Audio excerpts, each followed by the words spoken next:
Implementation of a clinical pathway in today's complex healthcare environment is fraught with barriers, such as several roadblocks and pitfalls that someone would have to go through in order to make this happen. It does require a significant amount of time, coordination, and a willingness for all participants to make and develop the pathway to meet the needs of their particular situation and service delivery. It should be research-based and should be developed on evidence-based protocols.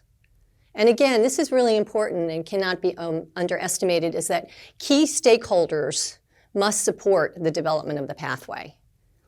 It's essential to have input from the patients as well. So a clinical pathway, again, is patient-centered approach to care, multidisciplinary with structured protocols that's systematic with consistent data collection. Further challenges is that highly variable with a predominantly reactive rather than proactive treatment initiation approach is found in many places. There's variety among the providers as to whether they have the experience or the time to be able to commit to it, the development of a pathway, and then also the timing of the diagnostic and therapeutic interventions. That has to be very tight and structured.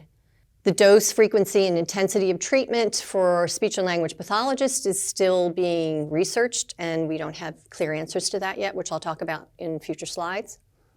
And patient adherence to not only the time points for the protocol for the clinical pathway, but also to perform the exercises we ask them to do is very variable.